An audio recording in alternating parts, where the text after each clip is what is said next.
आप सभी का स्वागत विजेता चैनल पर और मैं हूं डॉक्टर ज्योति शर्मा। तो बच्चों, हम देखिए पढ़ते पढ़ते आपके सिलेबस के लास्ट लेसन पर आ गए हैं और हमारा लास्ट लेसन जो है वो बहुत ही इजी है, जिसका नाम है हमारा पर्यावरण, जो आपकी बुक का लेसन 13 है। तो बच्चों, इस पर्यावरण जो है, इस शब्द से आप शुरू से ही परिचित हैं, क्योंकि शुरू वाली जो क्लासें होती है, फर्स्ट सेकंड थर्ड फोर्थ जो क्लास होती है, फिफ्थ तक की क्लासों में जो विज्ञान बुक का जो नाम है वो हमारा पर्यावरण ही है, जिसमें हम हमारे आसपास से संबंधित सभी चीजों की जानकारी प्राप्त करते हैं। तो यह लेसन हमारे लिए बहुत ही इजी होने वाला है। क्यों? क्योंकि हम ये सारी जो चीजें इस लेसन में दी गई हैं वो पहले ही पढ़ चुके हैं, बस उनका स्तर थोड़ा सा ऊंचा कर दिया गया है, जिनको हमें समझना है। तो फटाफट से हम इस लेसन में ज्यादा टाइम नहीं लगाएंगे और जल्दी से ही इस लेसन को फटाफट पूरा कर देंगे मेन मुख्य बातों के साथ में। तो देखिए, सबसे पहले आता है पारितंत्र, जिसे इकोसिस्टम कहा जाता है। इकोसिस्टम क्या होता है? तो बच्चों, जिस वातावरण में हम रह रहे हैं, हमारे चारों तरफ का जो पर्यावरण है, जो वातावरण है, जो जैव और अजैव घटकों से मिलकर बना हुआ है। जैसे कि मैं एक बात करूं कि एक बगीचे में पेड़ पौधे हैं, गिलहरी है, तितली है, चिड़ियाएं हैं, वो सभी जो है वो पल बढ़ रहे हैं, लेकिन उनका जो पलना और बढ़ना है, उनका जो भोजन करना है, उनका अच्छे से जीवन यापन करना है, वो किन चीजों पर निर्भर करता है? वो वहां की मिट्टी पर, वहां के ताप पर, वहां के पानी पर कि पानी भी उन्हें मिल रहा है या नहीं मिल रहा, आर्द्रता पर, इन सारी चीजों पर उनका जो जीवन होता है, अच्छा सा जीवन, उच्च स्तर का जीवन, वो निर्भर करता है। तो इसी तरह से जैव और अजैव घटक जो होते हैं वो एक दूसरे पर निर्भर रहते हैं। हमारा जो जीवन है वो अजैव घटकों पर निर्भर रहता है। तो इसकी जो परिभाषा, इकोसिस्टम की, पारितंत्र की जो परिभाषा हम बोलेंगे, वो कहेंगे कि हमारे चारों ओर का वातावरण जो जैव तथा अजैव घटकों से मिलकर बना है, पारितंत्र कहलाता है। अब पारितंत्र जो होता है वो दो घटकों से मिलकर बना है, जैव घटक और अजैव घटक। अजैव घटकों को भौतिक घटक भी बोल दिया जाता है। जैव घटक में सभी जीवित जीव शामिल हैं और साथ में पौधों को भी हम जीवित मानते हैं। इस वजह से पौधे जो हैं वो हमारे ब्रह्मांड का एक बहुत बड़ा हिस्सा है और हमारे लिए बहुत जरूरी है। अगर वो नहीं होते तो हमारा जीवन बिल्कुल भी पॉसिबल नहीं था। तो पौधे जो है वो हमसे भी ज्यादा जैव घटक में शामिल किए जा सकते हैं। अजैव घटक, जिन्हें भौतिक घटक भी कहा जा सकता है, इसके अंदर हम ताप, वर्षा, मिट्टी, खनिज, वायु और भी जो आपको लगता हो, उन सभी को यहाँ पर हम शामिल कर सकते हैं। फिर आ जाता है कि पारितंत्र जो होते हैं वो कितने प्रकार के होते हैं। तो दो प्रकार के होते हैं, प्राकृतिक पारितंत्र और मानव निर्मित या कृत्रिम पारितंत्र।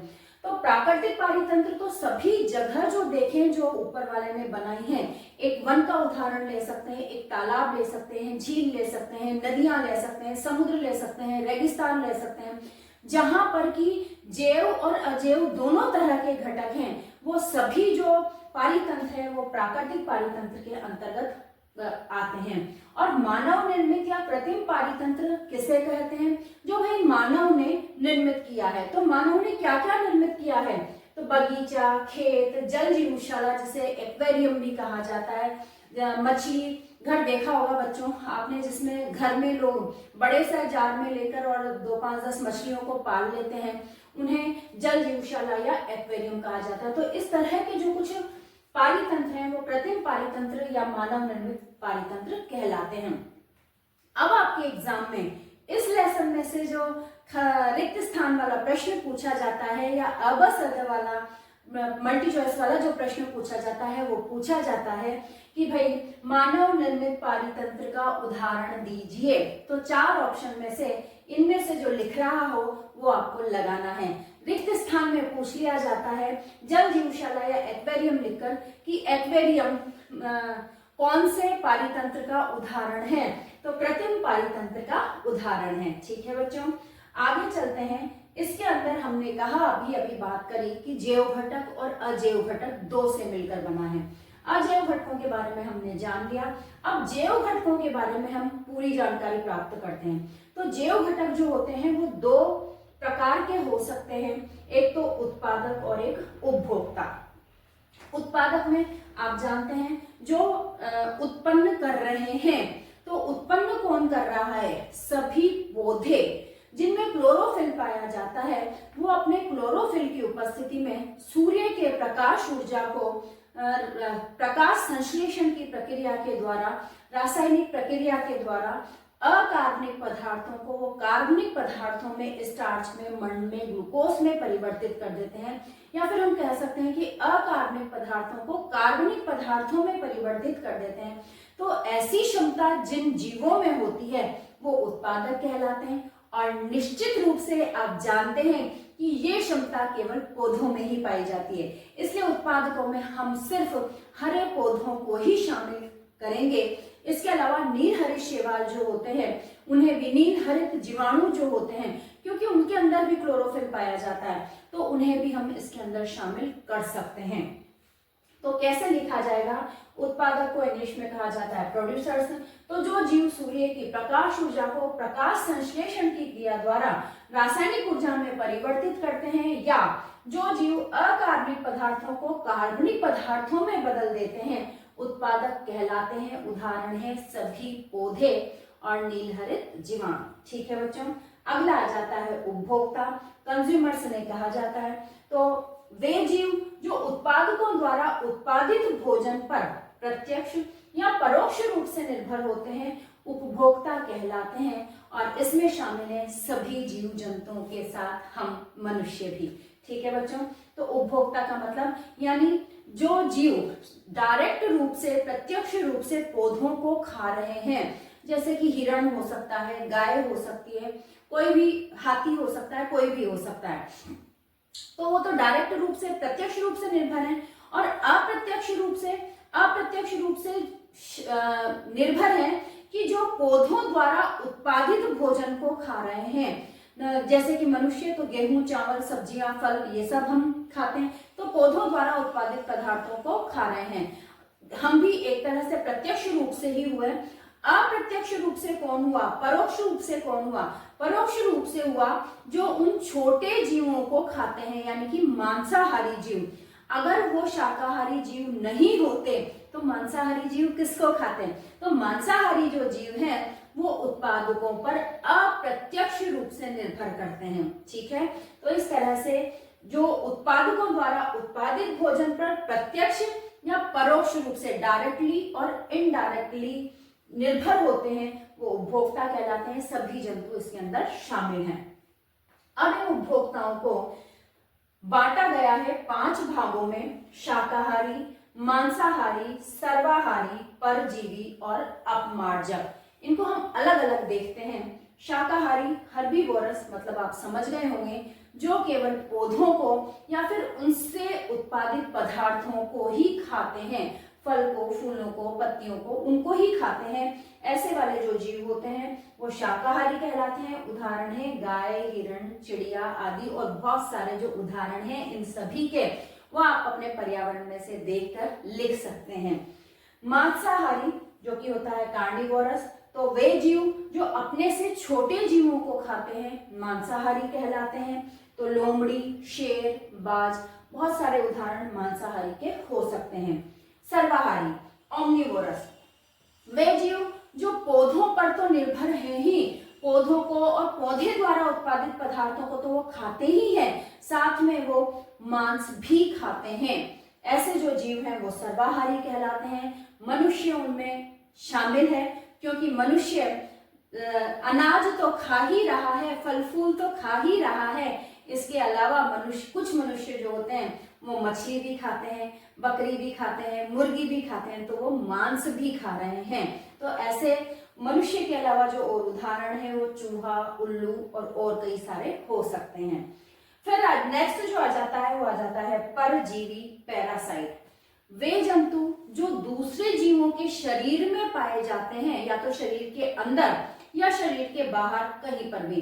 तो वे जंतु जो शरीर के अंदर पाए जा रहे हैं या शरीर के बाहर वो पाए जा रहे हैं, और वो उन जीवों से अपना पोषण प्राप्त कर रहे हैं, हमारे पोषण को, दूसरे जीवों के पोषण को अपना पोषण बना रहे हैं। डायरेक्ट वो अपने भोजन प्राप्त करने के लिए कुछ भी नहीं कर रहे हैं, दूसरों का जो पोषण है उसी को वो अपना पोषण बना रहे हैं, ऐसे जीवों को परजीवी कहा जाता है। और इसके उदाहरण है जूं, जोक, मच्छर हो सकता है, ये सभी हमारे खून को पीते हैं। इसके अलावा जो शरीर में के अंदर रहते हैं फीताकृमि, वो हमारे शरीर में पाचन तंत्र से जुड़ा हुआ होता है और हमारे पचे हुए भोजन को वो अवशोषित कर लेता है। तो फीताकृमि और अमरबेल, अमरबेल एक पौधा है जिसमें क्लोरोफिल नहीं पाया जाता और ये दूसरे जीवों पर बेल के रूप में दूसरे जीवों पर ये दूसरे बड़े पौधे पर ये उगता है और उसके सारे पोषण को फ्लोएम द्वारा, मतलब ये प्रकाश संश्लेषण के द्वारा जो भोजन बन रहा है उस सारे भोजन को ये अवशोषित कर लेता है और उस दूसरे पौधे को ये सुखा देता है, क्योंकि उसको तो पोषण प्राप्त हो ही, बना तो हो रहा है लेकिन उसे खुद को प्राप्त नहीं हो रहा, इस वजह से। तो बहुत सारे उदाहरण जो हैं वो परजीवी के हम देख सकते हैं। लास्ट आ जाता है अपमार्जक, इसके व्यंजक। तो अपमार्जक किसे कहा जाता है? तो बच्चों आपने अपने पर्यावरण में बहुत सारे जीव मृत देखे होंगे जो किसी न किसी कारणवश मर जाते हैं। अब 2-5 दिन बाद आप उनको देखें तो वो जीव आपको वहां नजर नहीं आते। क्यों? क्योंकि हमारे पर्यावरण के जो जीवाणु थे, अपमार्जक थे, उन्होंने उस जीव को खाकर के समाप्त कर दिया है। और क्या करा कि वो जीव कार्बनिक पदार्थों से बना था, उन्होंने उसको कार्बनिक पदार्थों का अपघटन किया, वापस से उसको अकार्बनिक पदार्थों में बदल दिया और मिट्टी में उसको वापस से मिला दिया। तो इसके व्यंजक जो होते हैं वो कार्बनिक पदार्थों को पुनः अकार्बनिक पदार्थों में मिला देते हैं और मिट्टी में पहुंचा देते हैं, जिससे कि क्या होता है कि मिट्टी में वो पोषक तत्व दोबारा पहुंच जाते हैं जो कि पौधों द्वारा अवशोषित किए गए थे। तो इस तरह से अपमार्जक 2 काम कर रहे हैं। एक तो हमारे पर्यावरण को स्वच्छ करने का कि मृत पदार्थों को हटा रहे हैं, तो एक तो पर्यावरण को स्वच्छ करने का और दूसरा मिट्टी में पुनः अकार्बनिक पदार्थों को मिलाने का। तो इस वजह से इन अपमार्जकों को हमारे पर्यावरण का स्वच्छता कर्मी भी कहा जाता है। क्यों? यही वाला जो क्वेश्चन है सेम का सेम उठकर आपके क्वेश्चन पेपर में आ जाता है कि अपमार्जक जो होते हैं वो स्वच्छता कर्मी क्यों कहलाते हैं, क्यों कहा जाता है उन्हें? क्यों? क्योंकि वो जो जितने भी मृत जीव इधर उधर होते हैं पर्यावरण में मर जाते हैं, तो उन मृत जीवों को खा करके अपघटित करके उनके कार्बनिक पदार्थों को अकार्बनिक पदार्थों में मिला देते हैं, पर्यावरण को स्वच्छ करते हैं और साथ ही मिट्टी में पुनः अकार्बनिक पदार्थों को पहुंचा देते हैं, जिससे मिट्टी का संगठन वही बना रहता है। इस वजह से स्वच्छ करने के मेन कार्य की वजह से अपमार्जकों को स्वच्छ कर्मी कहा जाता है। तो बच्चों ये आपको समझ में आ गया होगा। आगे आ जाते हैं बच्चों आहार श्रृंखला, फूड चेन पर। आप पहले भी पढ़ चुके हैं कि शाकाहारी जो होते हैं वो पेड़ पौधों को खाते हैं, उत्पादकों को खाते हैं, और शाकाहारियों को फिर मांसाहारी कहते हैं। तो ये एक जो लाइन बन जाती है, एक जो चेन बन जाती है, उन्हें ही हम आहार श्रृंखला कहते हैं सिंपल भाषा में। परिभाषित किस तरह से करेंगे? देखिए कि ऐसी श्रृंखला का मतलब चेन, ठीक है? तो ऐसी श्रृंखला जिसमें विभिन्न जैविक स्तरों पर भाग लेने वाला एक जीव दूसरे जीव को अपना आहार बनाता है, आहार श्रृंखला कहलाती है। जैसे पौधों को खाता है हिरण और हिरण को खाता है शेर। विभिन्न पोषक स्तर, जैविक स्तर क्यों बोले बच्चों? कि सभी चीजें, सभी जो जीव हैं वो सब इस प्राथमिक स्तर पर नहीं हो सकते, कोई इससे पहले भी होगा, कोई इसके बाद में भी होगा, तो इन्हें कहा जाएगा विभिन्न जैविक स्तर। अब है कि आहार श्रृंखला का जो प्रत्येक चरण या कड़ी है वो एक पोषी स्तर बनाते हैं। उत्पादक जो होते हैं वो प्रथम पोषी स्तर हैं, जो सौर ऊर्जा का स्थिरीकरण करके उसे उपभोक्ताओं के लिए उपलब्ध करवाते हैं। केवल उत्पादकों में ही वो क्षमता है जिसे जो और किसी में नहीं है कि वो अपना भोजन स्वयं बना लेते हैं। तो उत्पादकों को स्वपोषी भी कहा जाता है, यानी अपना भोजन स्वयं बनाने वाले। शाकाहारी या प्राथमिक उपभोक्ता द्वितीय पोषी स्तर बनाते हैं। ये देखिए, ये पोषी स्तरों का जो डायग्राम में ट्रायंगल है, त्रिभुज है, वो बनाया गया है। तो सबसे नीचे लेवल पर उत्पादक होते हैं जो सबसे ज्यादा मात्रा में होते हैं, फिर उन्हें खाने वाले प्राथमिक उपभोक्ता होते हैं जो उनसे कम लेवल वाले होते हैं। तो यानी शाकाहारी प्राथमिक उपभोक्ता, ये द्वितीय स्तर इन्होंने बना लिया है। छोटे मांसाहारी या द्वितीय उपभोक्ता जो होते हैं वो तीसरे पोषी स्तर पर होते हैं, और बड़े मांसाहारी या तृतीय उपभोक्ता जो होते हैं वो तृतीय पोषी स्तर का निर्माण करते हैं। इस प्रकार से तृतीय उपभोक्ता जो होते हैं वो सबसे शीर्ष पर होते हैं और इनकी संख्या सबसे कम होती है। तो इस तरह से देखिए बच्चों, सबसे ज्यादा उत्पादक, फिर प्राथमिक उपभोक्ता, फिर द्वितीय उपभोक्ता और सबसे लास्ट में तृतीय उपभोक्ता सबसे कम संख्या में पाए जाते हैं। ठीक है, तो इस तरह से प्रत्येक चरण, अगर आपके क्वेश्चन ये आ जाता है, ये पूछ लिया जाता है आपके प्रश्न कि पोषी स्तर के हिसाब से एक त्रिभुज का निर्माण करिए, आहार श्रृंखला के प्रत्येक पोषी स्तर को देखते हुए त्रिभुज का निर्माण करिए, तो आपको इस तरह का जो त्रिभुज है वो वहां पर बना देना है और उसे समझा देना है। ठीक है, अब आ जाता है 10% का नियम, 10% रूल, जो आपसे इस पाठ में से सबसे अधिक बार पूछा गया प्रश्न है। ठीक है, तो 10% का नियम क्या होता है बच्चों? जैसे उत्पादकों ने सौर ऊर्जा को अपने रासायनिक ऊर्जा में परिवर्तित किया, और तो हम कहें कि सबसे ज्यादा जो ऊर्जा होती है वो पौधों के पास में होती है। सौर ऊर्जा का जो परिवर्तन किया है वो उसका सौर ऊर्जा का कुछ भाग ही वो परिवर्तित कर पाए हैं। तो कह सकते हैं कि जो सबसे ज्यादा ऊर्जा हुई बनाई है उन्होंने रासायनिक ऊर्जा में परिवर्तित किया है, तो सबसे ज्यादा ऊर्जा जो है वो पौधों में है। अब पौधे अपने श्वसन के लिए, जनन के लिए, विभिन्न जो क्रियाविधियां होती हैं मानव शरीर में, उसके लिए वो उस ऊर्जा को खर्च करते हैं, और फिर बहुत सारी ऊर्जा जो है वो वातावरण में एक स्तर से दूसरे स्तर पर जाते समय भी वो वेस्ट हो जाती है, पर्यावरण में चली जाती है, अपव्यय हो जाती है। तो केवल 10% ऊर्जा का भाग ही शाकाहारियों को मिल पाएगा जो कि उन पौधों को खाएंगे।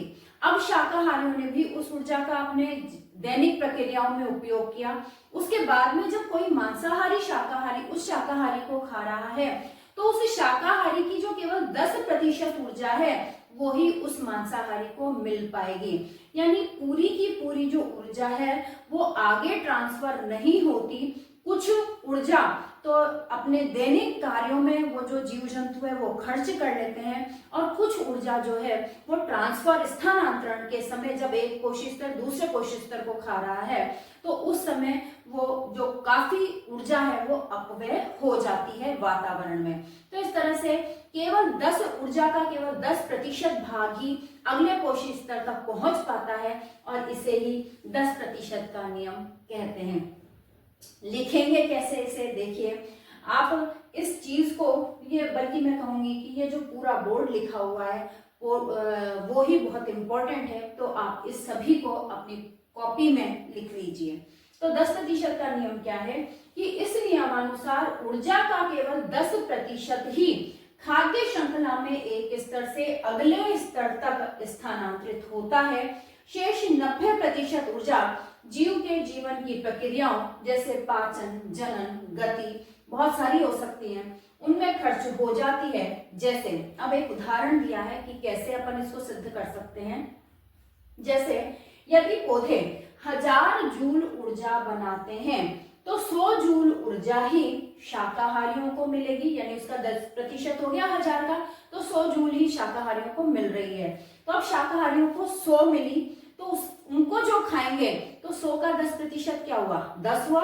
तो आगे की 10% ऊर्जा ही मांसाहारियों को मिलेगी। तो देखिए कि 100 जूल ऊर्जा ही शाकाहारियों को मिलेगी और फिर 10 जूल ऊर्जा ही मांसाहारियों को मिलेगी। यही 10% का नियम कहलाता है। ठीक है बच्चों, समझ में आ गया होगा आपको। अब इस 10% के नियम को, या फिर हम कहें कि ऊर्जा स्तर कि किस तरह से ऊर्जा आगे पहुंच रही है, इसे हम ऊर्जा स्तर के आधार पर बता सकते हैं। तो सबसे देखिए, सबसे पहले जो सबसे लंबा वाला है वो है सूर्य का प्रकाश। सूर्य के प्रकाश में काफी ज्यादा ऊर्जा होती है, उसका कुछ भाग उत्पादकों ने लिया और ऊर्जा में परिवर्तित कर दिया। तो सूर्य के प्रकाश की तुलना में ये ऊर्जा का प्रवाह है।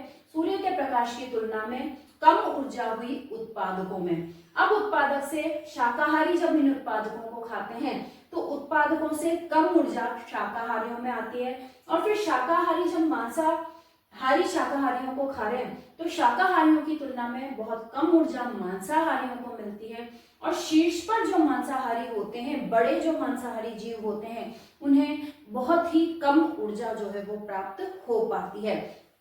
तो इस तरह से ऊर्जा के प्रभाव को देखा जाए तो ये भी एक त्रिकोण की भांति ही बनता है। ठीक है, तो सूर्य के प्रकाश या उत्पादकों में सबसे ज्यादा ऊर्जा, और जैसे जैसे शीर्ष पर जाते जाएंगे ऊर्जा का स्तर कम होता जाएगा। अब आ जाता है आहार जाल, फूड वेब किसे कहते हैं। अभी हमने पढ़ा था फूड चेन, जो कि एक सीधे सीधे जंतु खा रहे थे, हर पोषी स्तर पर केवल एक ही जंतु था।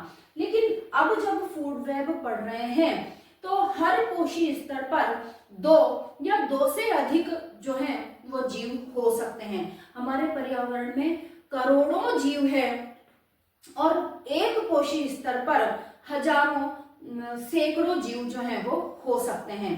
तो क्या कहा जाएगा कि प्रत्येक जीव दो या अधिक जीवों द्वारा खाया जा सकता है, जो स्वयं भी अनेक प्रकार के जीवों का आहार बनते हैं।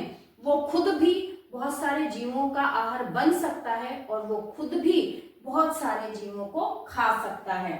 अतः सीधी श्रृंखला की तुलना में जीवों के मध्य आहार संबंध शाखान्वित हो जाते हैं और इन शाखान्वित श्रृंखलाओं का जाल बन जाता है, जिसे ही आहार जाल, फूड वेब कहा जाता है। तो बच्चों, आपकी स्क्रीन पर एक चित्र आपको दिखाई दे रहा होगा, उसमें आप देखिए कि किस तरह से एक जीव दूसरे कई सारे जीवों के द्वारा खाया जा सकता है। तो इस तरह से जो जाल बन जाता है आपस में, वही खाद्य जाल या आहार जाल कहलाता है। अतः बच्चों, जैव आवर्धन, जिसे बायोमैग्निफिकेशन भी कहते हैं, तो ये क्या होता है? तो ये एक ऐसी प्रक्रिया है जिसमें हानिकारक रासायनिक पदार्थ, जिनमें क्या क्या हो सकते हैं, कीटनाशक, भारी धातुएं आदि की सांद्रता खाद्य श्रृंखला के प्रत्येक अगले स्तर पर बढ़ती जा रही है, जिसे ही जैव आवर्धन कहा जाता है। बच्चों, मैं आपको बताऊं, जैसे कि खेत में हम जो किसान होते हैं वो कीटनाशकों का छिड़काव करते हैं फसलों को कीड़ों से बचाने के लिए। इसी के साथ में वो विभिन्न प्रकार के जो उर्वरक हैं, रसायन है उनके अंदर भी, तो वो विभिन्न प्रकार के उर्वरक भी उस फसल के पोषण के लिए डालते हैं। तो उनके अंदर जो हानिकारक रासायनिक पदार्थ होते हैं और वो जो कीटनाशकों का जो छिड़काव किया जाता है वो पौधों द्वारा अवशोषित होता है, उनकी पत्तियों के द्वारा, और साथ ही जो जमीन पर गिरता है, मिट्टी में गिरता है, उन्हें वो पौधों में जब पानी डाला जाता है तो उसमें घुल जाता है और उससे भी वो अवशोषित कर लेते हैं। तो इस तरह से जो उत्पन्न खाद्यान्न हुआ, फल हुए, सब्जी हुई, जो भी इस तरह से उत्पन्न हो रहा है, उसमें वो जो जैव रासायनिक पदार्थ हैं उनकी मात्रा जो है वो लगातार हो रही है, उनमें वो जैव रासायनिक पदार्थ हैं, रासायनिक हानिकारक पदार्थ हैं। तो ऐसे फलों को, ऐसे खाद्यान्नों को, ऐसी सब्जियों को जब हम खाते हैं तो हमारे अंदर भी, और न सिर्फ हमारे अंदर बल्कि यदि उन उत्पादकों को जो भी पोषी स्तर पर खाया जा रहा है, जानवर खा रहे हैं, हिरण, गाय खा रहे हैं, जो भी खा रहे हैं, चूहे खा रहे हैं, तो जो भी हर पोषक स्तर पर उन खाद्यान्नों को खाया जा रहा है, उनके अंदर वो रासायनिक पदार्थ जो है वो इकट्ठे होते जा रहे हैं। अब जब ये कम मात्रा में, बहुत कम मात्रा में होते हैं, तब तो ये हमें कोई नुकसान नहीं पहुंचाते। लेकिन देखिए, खा तो हम लगातार रहे हैं, सुबह शाम हम खाना खाते हैं और दिन भर में भी हम पता नहीं क्या क्या खा जाते हैं। तो उन सभी चीजों में ये रासायनिक पदार्थ उपस्थित रह के हमारे अंदर इनकी मात्रा जो है वो लगातार बढ़ती जा रही है, और इससे ही इन रासायनिक पदार्थों की मात्रा हमारे शरीर में बढ़ने को, जीव शरीर में बढ़ने को ही आवर्धन कहा जाता है। आजकल आप बच्चों देखते होंगे कि आपकी मम्मी बहुत ज्यादा आपके पोषण का ध्यान रखती है, दूध, खाना, काजू बादाम, ड्राई फ्रूट्स सभी का ध्यान रखती है। उसके बावजूद भी 10-11 साल की उम्र में आजकल बाल जो है वो सफेद होने लगे हैं। बहुत सारे लोगों को जर्दा तंबाकू न खाते हुए भी कैंसर होने लगा है, बहुत जल्दी मोतियाबिंद होने लगा है, हार्ट अटैक्स जो है वो बहुत जल्दी उम्र में आने लगे हैं। तो ये सारी बातों का जो कारण है वो जैव आवर्धन ही है। तो हमें ये कोशिश, अब हमने ये लेसन पढ़ लिया है, ये टॉपिक भी पढ़ लिया है, तो अब हम क्या कर सकते हैं?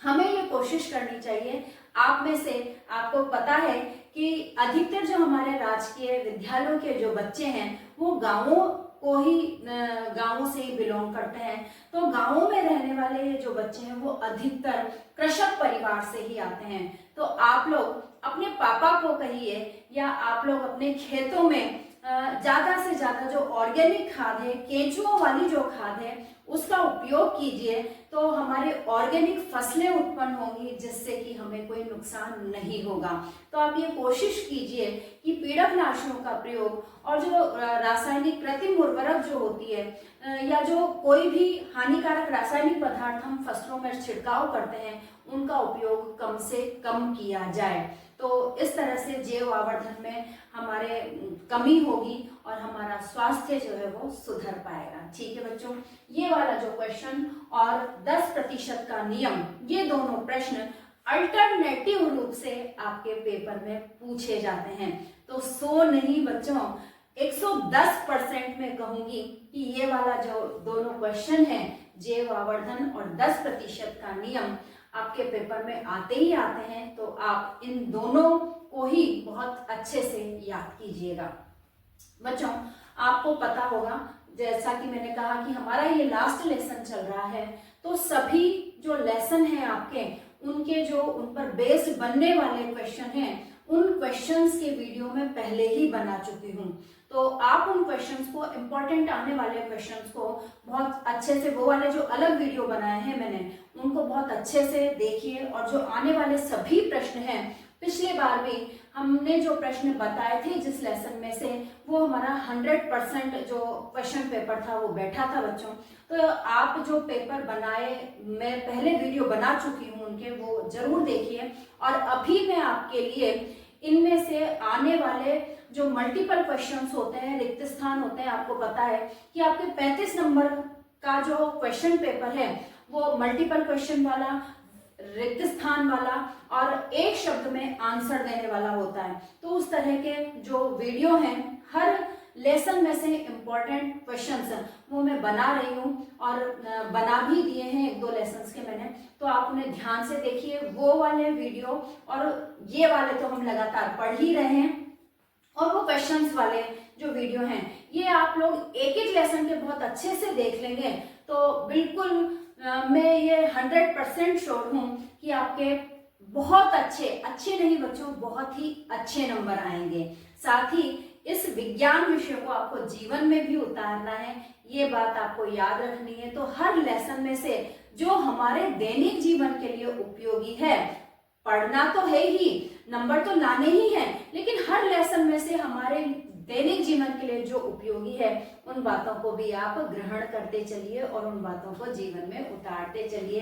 तो एक ग्रहण करने वाली योग्य बात जो थी वो थी जैव आवर्धन को कम करना। ठीक है, अगला जो आ जाता है ओजोन परत तथा उसका अपक्षय।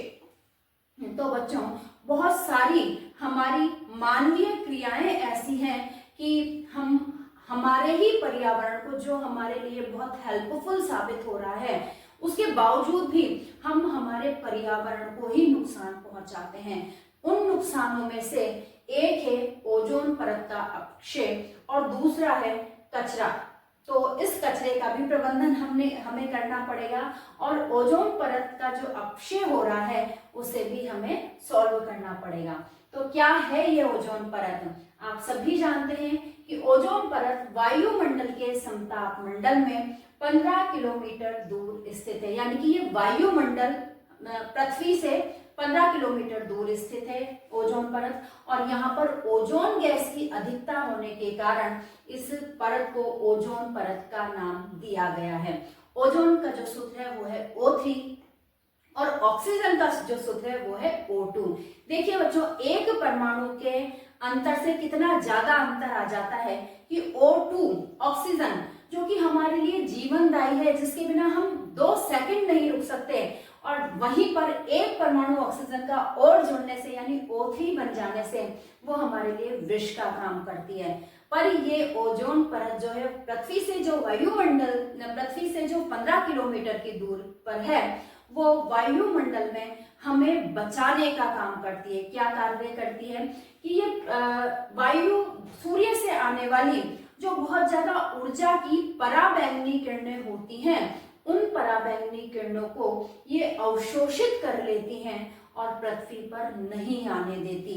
तो एक तरह से हम कह सकते हैं कि जो ओजोन परत है वो हमारे लिए एक अदृश्य कवच का काम करती है, एक अदृश्य सुरक्षा का काम करती है। तो देखते हैं, पढ़ते हैं इसके बारे में कि ओजोन परत वायुमंडल के समताप मंडल में पृथ्वी से 15 किलोमीटर दूर स्थित है और यहाँ ओजोन गैस की अधिकता है। ओजोन परत ओजोन गैस का निर्माण कौन सी विधि से कर रही है? ओजोन ऑक्सीजन चक्र के द्वारा कर रही है, जिसमें सूर्य की पराबैंगनी किरणों के प्रभाव से ऑक्सीजन अणुओं के टूटने, पहले तो ऑक्सीजन अणु टूटता है तथा फिर उसके पुनः संयोजन से, उनके पुनः संयोजन से ओजोन गैस नियमित रूप से बनती रहती है। ये देखिए, ऑक्सीजन अणु है, अल्ट्रावायलेट किरणों यानी कि पराबैंगनी किरणों की उपस्थिति में ये टूटा, 2 ऑक्सीजन के परमाणु बन जाते हैं। एक ऑक्सीजन का अणु और एक ऑक्सीजन का जो यहाँ टूटे थे परमाणु, ये दोनों मिलकर के O3 ओजोन का निर्माण करते हैं और इस तरह से प्रकृति में, वायुमंडल में वो जो ओजोन है वो लगातार बनती रहती है। ओजोन परत सूर्य से आने वाली हानिकारक पराबैंगनी किरणों से पृथ्वी को सुरक्षा प्रदान करती है। ठीक है, पर बच्चों जैसे कि मैंने कहा कि ये मानवीय गतिविधियों के परिणाम स्वरूप जो हमें हानि हुई है, जो वायुमंडल को हानि हुई है, वो है कि 1980 में वायुमंडल में ओजोन की मात्रा में तीव्रता से गिरावट आई और ओजोन परत में छेद देखा गया। वैज्ञानिकों, ये जो ओजोन परत की जो मोटाई थी वो काफी पतली हो गई थी और ओजोन परत कहीं कहीं पर गायब भी हो गई थी, बिल्कुल कि जैसे इतना सा हिस्सा ऐसा है जहां से बिल्कुल ओजोन परत है ही नहीं, वहां पर ओजोन गैस है ही नहीं, तो उसको छिद्र की संख्या दी गई, ओजोन छिद्र की संख्या उसे दी गई। तो 1980 में वो छेद देखा गया और उसका जो कारण था कि क्लोरोफ्लोरोकार्बन CFCs जो होते हैं, मानव संश्लेषित रसायनों को इसका मुख्य कारण माना गया। क्वेश्चन आपके अब असद वाला कि कौन से कारक हैं, कौन से रसायन हैं जिनकी वजह से पराबैंगनी, जिनकी वजह से ओजोन परत में छिद्र हो रहा है या जो उत्तरदायी हैं, तो वो होते हैं क्लोरोफ्लोरोकार्बन और ये मानव संश्लेषित रसायन हैं। तो इनको मुख्य कारण माना गया जिनका उपयोग शीतलन व अग्निशमन के लिए किया जाता था। शीतलन का मतलब ठंडे करने वाले उपकरणों में, जैसे कि AC में, फ्रिज में और इसी तरह से अग्निशमन में, और जो बड़े बड़े शीत गृह बनाए जाते हैं सब्जियों को, फलों को सुरक्षित रखने के लिए या खाद्य पदार्थों को सुरक्षित रखने के लिए, उनमें भी, यानी सभी प्रकार के शीतलन कार्यों के लिए और अग्निशमन के लिए इन CFCs का प्रयोग किया जाता था। ओजोन परत में छेद से पराबैंगनी किरणें पृथ्वी पर पहुंचकर मानव स्वास्थ्य तथा पारिस्थितिक तंत्र को बहुत ज्यादा हानि पहुंचा रही हैं। जो त्वचा का कैंसर है, मोतियाबिंद का बहुत जल्दी आ जाना है, बाल सफेद होना है, बहुत सारे जो कारण हैं वो इन परिस्थिति में भी, पारिस्थितिकी में भी और मानव स्वास्थ्य में भी बहुत सारे कारण इस अल्ट्रावायलेट किरणों के पृथ्वी पर आ जाने की वजह से देखे गए। हानि पहुंचा रही है। 1987 में संयुक्त राष्ट्र कार्यक्रम UNEP में जब ये छेद दिखा तो सभी जगह के जो वैज्ञानिक थे वो चिंताग्रस्त हो गए और उन्होंने एक सम्मेलन किया जिसमें सभी जो राष्ट्र थे वो इकट्ठे हुए और वहां पर ये निर्णय लिया गया कि सीएफसी के उत्पादन को 1986 के स्तर पर ही सीमित रखा जाएगा। यानी जो पहले का उसका जो स्तर था कि कम जो स्तर होगा जो कि ओजोन परत को हानि नहीं पहुंचा रहा होगा, उस स्तर तक ही उसको रखा जाएगा। तो उसके बाद उसके लिए सीएफसी रहित रेफ्रिजरेटर बनाए गए, यानी शीतलन के सारे उपकरणों में सीएफसी के लिए विकल्प ढूंढा गया और सीएफसी का उपयोग को बिल्कुल कम कर दिया गया। तो इस तरह से और बहुत सारे सम्मेलन जो है इसके बाद में 1987 के बाद में हुए और लगातार ये कोशिश की जा रही है कि ओजोन परत में जो छेद है उसे छेद को पूरा किया जाए, वहां पर ओजोन परत हो। और लगातार हमारी कोशिशें कामयाब भी हो रही हैं, वो जो छिद्र था वो लगातार कम होता जा रहा है। ठीक है बच्चों, अब आ जाते हैं नेक्स्ट। तो अगर आपके ओजोन परत से संबंधित कोई क्वेश्चन आ जाता है तो ये इतना हमने लिखा है और पढ़ा है, इसमें से जिस भी तरह का क्वेश्चन आता है आप बिल्कुल उसका आंसर दे सकते हैं। अब आ जाता है कचरा प्रबंधन। तो कचरा क्या होता है बच्चों, आप सभी जानते हैं कि जो भी हमारे घरों से हमारे काम का नहीं है वो सामान्य भाषा में कचरा कहला सकता है। तो रसोई का जो सारा कचरा है, हमारे सब्जियों के, फलों के, अनाज के जो छिलके होते हैं, चाय पत्ती जो बाद में बची हुई बचती है, वो सभी कचरे में ही आते हैं। तो वो रसोई का कचरा हो गया। इसके अलावा बहुत सारे फूड आइटम्स जो होते हैं वो आजकल बाजार से प्लास्टिक के डिब्बों में आने लगे हैं या फिर केन में, लोहे के डिब्बों में, उस तरह में ये आने लगे हैं। तो हम क्या घी या तेल जो है वो इसी तरह से आने लगे। तो हम क्या करते हैं कि उन सारे कचरों को एक साथ अपने कचरा पात्र में, डस्टबिन में डालते हैं और ऐसे ही हम रोड पर उसको फेंक देते हैं। तो ये जो कचरे होते हैं ये बिल्कुल हमारे जो व्यवस्था है, रहने की जो व्यवस्था है, सफाई से रहना चाहिए। हमारे घर में ही नहीं, सड़क पर, पूरे गांव में, पूरे शहर में और पूरे राष्ट्र में। आपको पता है मोदी जी, हमारे माननीय प्रधानमंत्री जी, इस कार्य के लिए बिल्कुल लगातार कोशिश करते रहते हैं कि हमारी नदियां भी प्रदूषण रहित होनी चाहिए। हमारे गांव, शहर, उन्होंने बिल्कुल उज्ज्वला योजना के अंतर्गत आप सभी लोगों को गैस सिलेंडर उपलब्ध करवाए हैं। बहुत सारी बातें हैं। तो बहुत सारे लोग जो हैं वो इस कचरा प्रबंधन के लिए जुड़े हुए हैं। तो हमें भी उनका सहयोग करना चाहिए और इस कचरे प्रबंधन को हमें भी ध्यान रखना चाहिए, हमें भी अपनाना चाहिए। तो अब बात करते हैं कि कचरा जो होता है वो किस किस प्रकार का होता है। तो कचरे को हमने दो भागों में डिवाइड किया। पहला जैव निम्नीकरणीय बायोडिग्रेडेबल जो कचरा होता है, तो वे पदार्थ जो जैविक प्रक्रम द्वारा अपघटित हो जाते हैं बायोडिग्रेडेबल पदार्थ कहलाते हैं। जैसे हमारे रसोई का जो पूरा कचरा होता है, सब्जियों, फलों के छिलके और भी कई सारा जो कचरा होता है वो इसी के अंतर्गत आता है। कैसे आप देख सकते हैं कि यदि आप इस कचरे को एक गड्ढे में भर दें और ऊपर बहुत सारी मिट्टी, 15 सेंटीमीटर की मिट्टी की परत उसके ऊपर चढ़ा दें, तो आप ये देखेंगे कि ये जो सारे पदार्थ हैं 15 दिन में ही आप जब इसको खोद कर निकालेंगे तो आपको लगेगा नहीं कि ये केले का छिलका था कि ये आलू का छिलका था। वो बिल्कुल मिट्टी ही बन गए हैं। मिट्टी में समा करके वो बिल्कुल मिट्टी ही अपघटित हो जाते हैं और उसके जो कार्बनिक पदार्थ होते हैं वो मिट्टी में ही चले जाते हैं। तो इस तरह के जो पदार्थ होते हैं वो हमें कोई नुकसान नहीं पहुंचाते और खाद बनाने का काम हम इस तरह के कचरे से बहुत अच्छे ढंग से कर सकते हैं और वो खाद हमारे कचरे का भी निपटान हो गया और वो खाद हमारे पौधों के लिए उपयोगी भी होती है। ठीक है, नेक्स्ट आ जाता है अजैव निम्नीकरणीय पदार्थ, नॉन बायोडिग्रेडेबल पदार्थ। तो वे पदार्थ जो जैविक प्रक्रम द्वारा अपघटित नहीं होते वे पदार्थ अजैव निम्नीकरणीय पदार्थ कहलाते हैं। जैसे कि कांच है, प्लास्टिक है और अभी जो हमने बात की कि फूड पैकेजिंग में काम आने वाले जो बर्तन हैं, डिब्बे हैं, कैंस हैं, कोको कोला की इतनी सी वो कैंस आती हैं, वो सभी इसके अंदर शामिल हैं। तो ऐसे वाले पदार्थ जो है वो अजैव निम्नीकरणीय कहलाते हैं। इन पदार्थों को आप मिट्टी में दबा दीजिए ऊपर वाले पदार्थों की तरह। 15 दिन क्या, 15 साल भी आप रख लीजिए बच्चों, तब भी उनका जैव निम्नीकरण नहीं होगा, वो अपघटित नहीं होंगे। तो वो एक तरह से कचरा ही है जो हमारे पर्यावरण को प्रदूषित करता रहता है। अब ऐसे पदार्थों के निपटान के लिए हम क्या कर सकते हैं? तो जब भी आपके घर में इस तरह के नॉन बायोडिग्रेडेबल जो पदार्थ इकट्ठे हुए हैं, उनको आप इकट्ठे करते जाइए, उन्हें फेंके नहीं, उनको एक एक करके किसी भी बड़े थैले में आप उन्हें इकट्ठे करते जाइए। और जब कचरा लेने वाला आता है, वो रद्दी वाला आता है, तो वो प्लास्टिक भी लेते हैं, लोहा भी लेते हैं, आप उन्हें ये सामान बेच सकते हैं जो कि हमारे लिए अनुपयोगी है, और उससे वो हमें कुछ पैसे भी देकर जाता है, यानी बिक जाता है, कचरा भी बिक जाता है।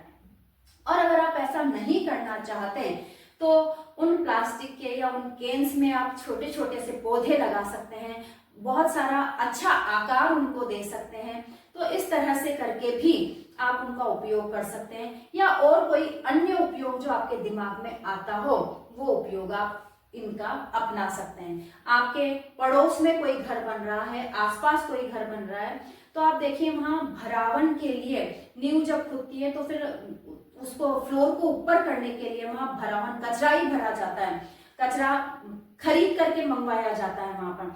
तो वहां पर भी मतलब कचरे से ये मतलब नहीं है कि कचरा उठा करके लेकर आ रहे हैं, वही उसमें ईंट पत्थर कुछ भी हो सकता है, उस तरह का कचरा। तो वहां पर भी यदि आप इन सामानों को डाल देंगे तो ये नीचे दब जाएंगे और जो हमारी पृथ्वी के ऊपर जो है ये नुकसान नहीं पहुंचाएंगे। तो इस तरह से बहुत सारे उपयोग जो है हम कचरे प्रबंधन के लिए उपयोग कर सकते हैं, यूज ले सकते हैं, जिससे हमारा कचरा जो है वो नहीं फैले और हमारा न केवल हमारा घर बल्कि शहर और समाज, पूरा का पूरा जो राष्ट्र है वो भी स्वच्छ बना रहे।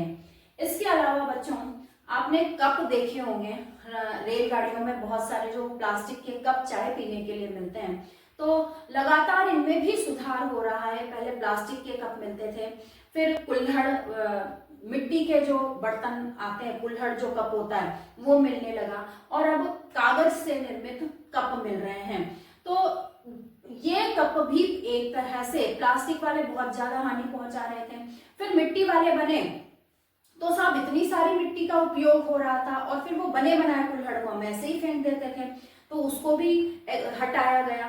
फिर अब कागज वाले जो कप हैं वो चल रहे हैं। तो बच्चों हमें ये कोशिश करनी चाहिए कि हम इन कपों का भी उपयोग, या ये जो फेंक देते हैं सामान, उनका उपयोग हम बहुत कम करें। हम अपने घर से ही एक ग्लास, एक कप लेकर के जाएं, कहीं पर भी ऐसे हमें जाना हो 2, 5, 10 दिन के लिए और कपों से ही चाय पीनी हो, तो हम उस कचरे को भी कम कर सकें, और उस गिलास को धो के वापस वो हमारे किसी भी काम में आ सकता है, उसको दोबारा से उपयोग में ले सकें। तो इस तरह से बच्चों आपका ये जो लेसन है हमारा पर्यावरण, ये यहीं पर पूरा होता है। आप सभी इन सभी वीडियोस को बहुत अच्छे से देखें, ज्यादा से ज्यादा सब्सक्राइब करवाइए, शेयर कीजिए और लाइक कीजिए। इसी के साथ स्वस्थ रहिए, मस्त रहिए और पढ़ते रहिए। थैंक यू बच्चों।